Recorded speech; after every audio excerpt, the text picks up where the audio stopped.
gonna have to watch Tiger King.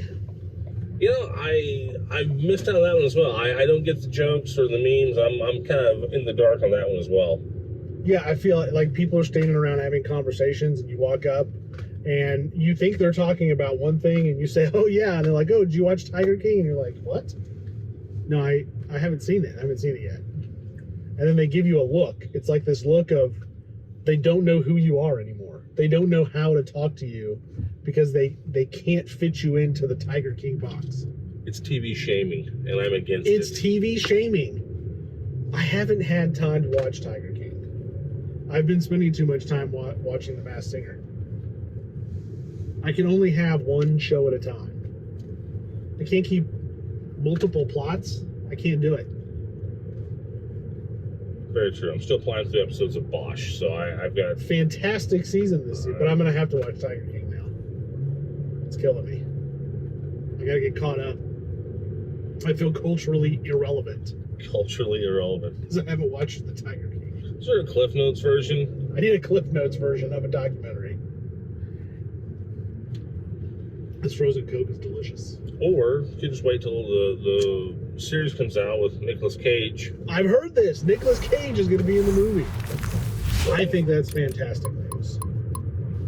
I'm sure he probably does too. Hello and welcome everybody. We're here in the Rolling Realtors studio. And this is episode 4 of season 2. Face for Radio Productions of the Real Estate Geeks. Don't run over this poor guy mowing his lawn, man. I'm confused how he's using a blower and his phone at the same time. At the same time. Well, if you can drive at the same time, you can mow at the same time. Okay. A little off topic. This series we've been talking about home renovations. We've talked about your master suite and master bath. We've talked about square footage, adding square footage, or finishing a basement. We've talked about the kitchen. Now we're going to move outside. We're going to get outside the confines of 4 walls. Outside the box. Yeah, we're going to talk about exterior improvements and what exterior improvements add or get a return on value for your home. And I'm going to start with the 2 that we get the most questions about. So when we're selling a home, we're listing a home, or we're working with buyers, they want to know about 2 major pieces of exterior renovation, and that's roofs and HVACs. Every house has got a roof. Big ticket items. You got to have something over your head, right? And we hope your home has an HVAC. A heating and cooling system. That's what your HVAC is. Typically in this area, there are 2 pieces to your HVAC. You've got a furnace inside, you've got a heat pump outside.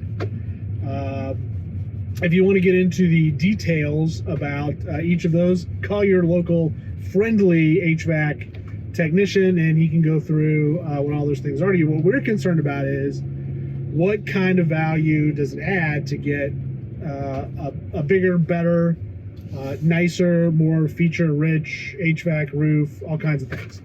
So let's talk about that. Roofs and HVACs are 2 of the items that typically cause the most problems on inspections. Very true. So if you know your roof needs to be replaced, get it replaced. If you know your HVAC system is bad, get it replaced. Because it is going to come back to bite you in an inspection. And those are 2 very expensive items that a buyer on a home is going to have to factor in. It's not like it's, a toilet that needs to be replaced for $100 or an HVAC needs to be replaced for $50. Your roofs are $10,000 to $15,000 on average for a basic roof. Oh yeah, these are things that will not be overlooked. If they will not be overlooked. Here in the Ozarks, we recently had a little storm come through, so it's probably a good idea to check it out. HVACs are, can be HVACs. Let me tell you, folks, you can easily spend $20,000 or $30,000 on HVAC if you want to. Yeah, they pretty well start at 5, and there's no dollar 5, 6, amount 7, below that. and there's no dollar amount above that. You can get pretty wild with an HVAC. But here's the basic thing that you need to remember. Every house has a roof, and every house has an HVAC. And putting a brand new roof on your house for $20,000 does not make your home worth $20,000 more. So you need to keep that in mind. What it does do is it keeps your home sellable.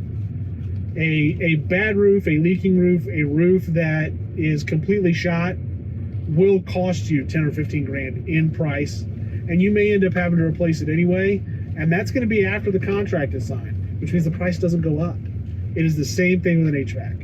So that is kind of, your roof and HVAC education. Now let's talk about things that really can add some value, and the one I want to talk about is doors.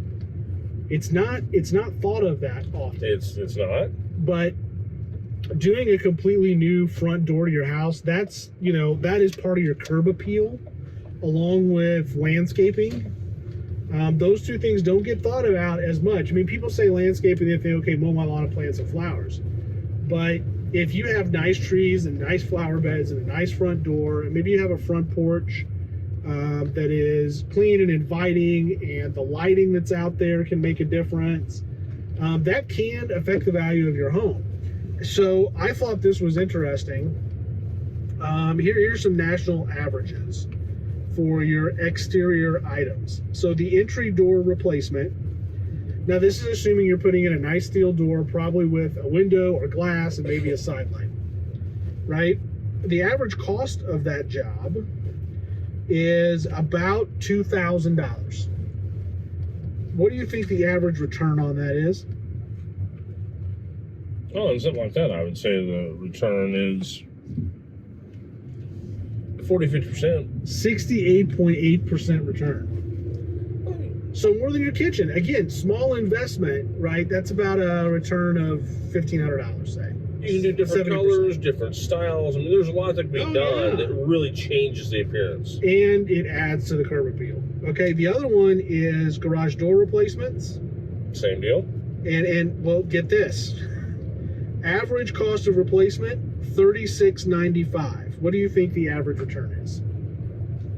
Well, it was 60 on the front door. I'm going to go back saying 50 to 60. 94.5%. Wow. Let's keep going. A stone veneer, and this says they're basing it on 50% stone exteriors. Average cost $9,500 thereabouts. What do you think the average return is? On that, I'm going to say, with the expensive stone, I'm going to say 60%. 95.6%. Really? It is actually the highest return item that was in the research survey. Wow. 95.6% return. So it pays to pay attention to your exterior. These are low cost items that you can do, and there's two right there, garage doors and some stone veneer, that you will get back almost everything you put into it. Well, stone does make almost any house look more expensive. It's really a nice touch. Oh, absolutely. Okay, let's talk about just some costs. Average HVAC nationwide replacement cost $10,731. Wow. Average roofing replacement, $16,287. Look at this from the other perspective, the buyer's perspective, and you kind of see why these items are important for a seller to pay attention to when they're selling a home. Now, that doesn't mean if your roof is 5 years old, go out and replace it. That's not what we're saying. No. If it's 25 years old and you know that it is going to have problems, go ahead and replace it. Or expect to get a lower price for your home, because it is going to have to be replaced. Same with HVAC. Think about the value up front, though. When it is time to sell that home, there is a bargaining tool in the advertising of the home. Hey, look, if I can go in there and advertise, I've got a brand new roof or I've got a brand new HVAC, oh gosh. You're just taking a big worry out that buyer's mind. You're answering the question up front. That's what we're really trying to do as real estate agents, is when those questions come up, we want the answer to be, nope, it's brand new, you don't have to worry about it. It's got a 10-year warranty on it. Don't have to worry about it. It's got a 5-year warranty on it, whatever.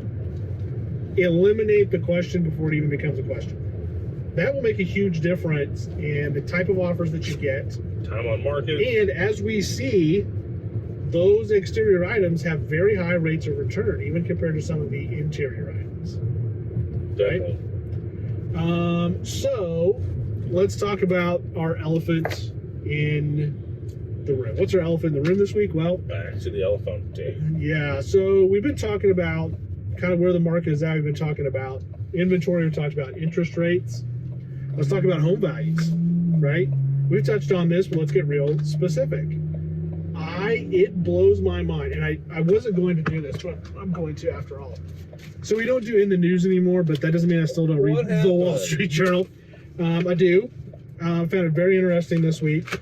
Okay, so I'm just going to tell you a little story here. I was on vacation when the coronavirus, COVID-19 hit. We were starting to shut down. Had to cut my vacation short, come home.